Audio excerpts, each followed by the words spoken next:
A weekend in the winelands with her mother Ninette and sister Danielle is some rare spoiling time for Miss SA Natasha Joubert. But having just arranged bursaries for 27 of her fellow citizens to study this year, she welcomed a short break.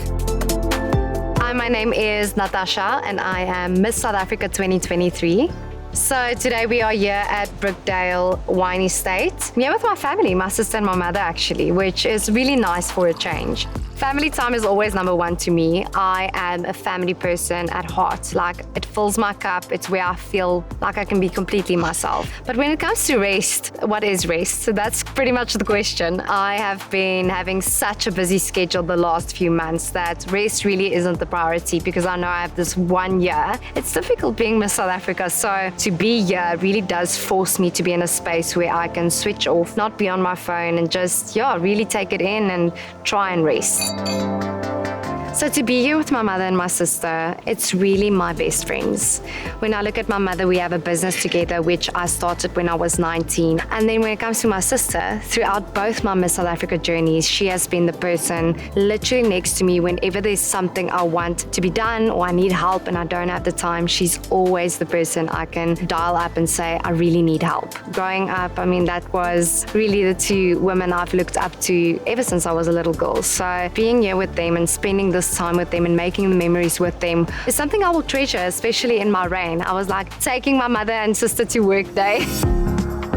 Danielle is an attorney. Ninette got her law degree at the age of 50 and is busy with her articles alongside the family fashion business.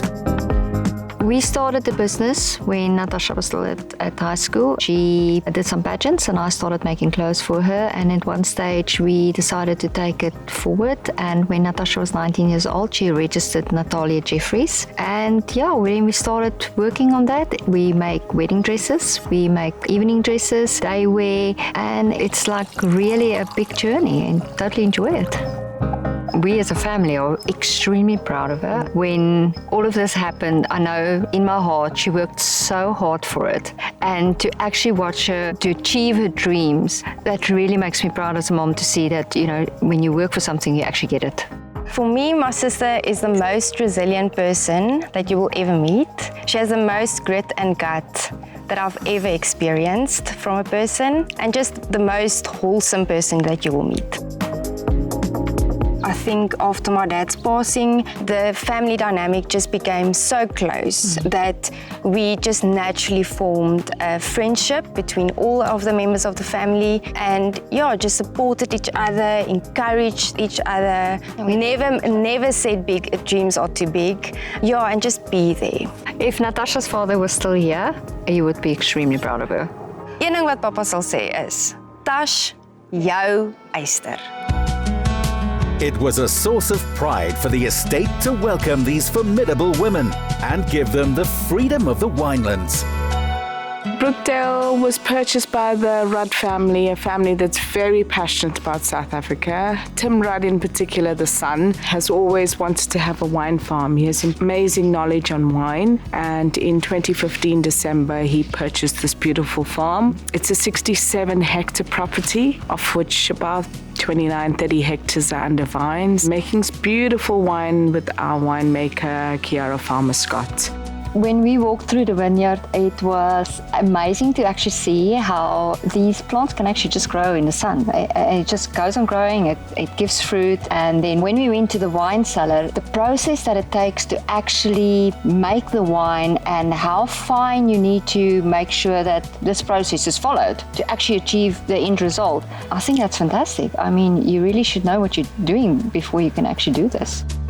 The wine tasting was a wonderful experience. It's so amazing to see something coming from nature and turning out to something that everyone enjoys. And just to see the process, meet the people behind it, meet the heart and soul of everyone that makes this possible. It feels like home.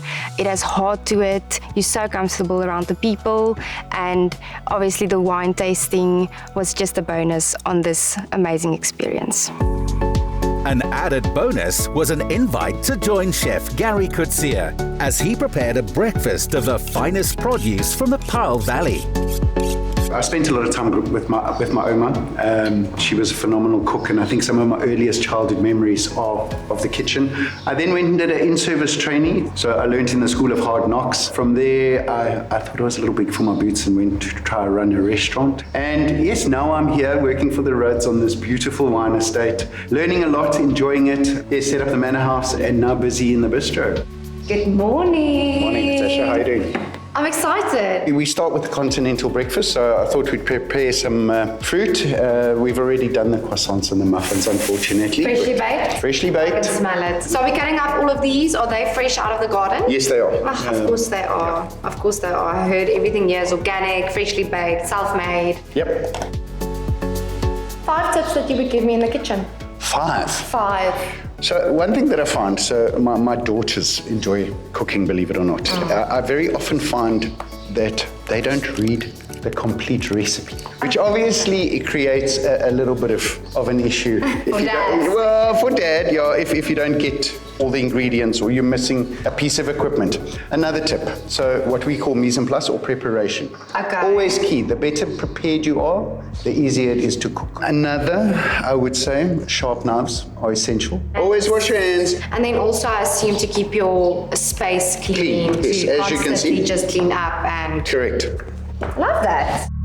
Thank you that I can join you. I'll keep those tips with me. Good. Over breakfast, Natasha revealed that determination which her sister so admires in her, one which came to the fore during Miss South Africa.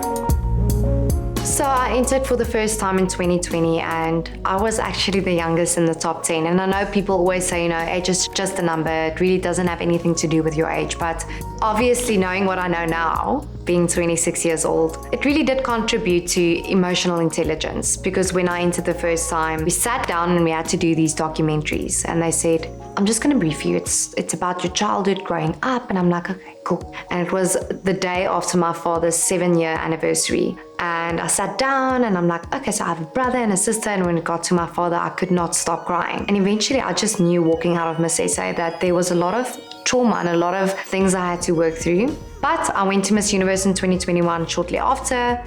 And I think that was the big, I wouldn't say wake-up call, but the big shift of seeking help. And so there's a lot of pressure that comes with the privilege of competing at Miss Universe. And I didn't make top 21, so I didn't make the first cut. So you do feel in that moment like a big disappointment or not like a great representation for your country. And I think there was a lot of insecurities and self-doubt. And so my best friend said, just go see my psychologist. Go for one session. If you don't like it, you don't have to go back. And I became so addicted to bettering myself, to finding out so much more about myself, that by the time that I went back to Miss South Africa for the second time, I said, if I don't win this, I'll be at peace. Because if this version isn't good enough, nothing will be. And I think that shift of going back and being so self-assured and so confident of what I have to offer is what I want everyone to feel, that really empowering yourself and not letting a title define you or empower you and saying, now I'm good enough because I won. Knowing beforehand, if this is not good enough, then this is not for me. I believe my family is proud of me. Literally, when I prepared for Miss South Africa, my best friend, my sister, my mom sat with laptops and we did research on all the stats in South Africa about GBV, education, unemployment rates. So everyone gets involved. Like it feels like we win or we do something together or we fight something together. So to say that they are proud of me, yes, but I'm proud of them too. So I think when I obviously invited my sister and my mother on this trip, I just wanted to really express the gratitude and the appreciation that I truly have for them. So to have this experience with them, to unwind with them is what I feel like they really do deserve. So one of my favorite things is I love the massage. I definitely love that. The food.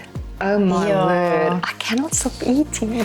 I also enjoyed the wine tour, the salad tour. Yes, Kiara was great. Tasting, just to see the craftsmanship behind each bottle of wine was amazing. So I think we can establish all in all, like we really loved it and enjoyed it. It really filled our cup. But this place, the employees and the staff is making this really special and we just want to thank them. I will definitely be returning. Beneath her beauty, our new Miss South Africa shows an inspiring depth of character, one that's mindful of others in word and deed.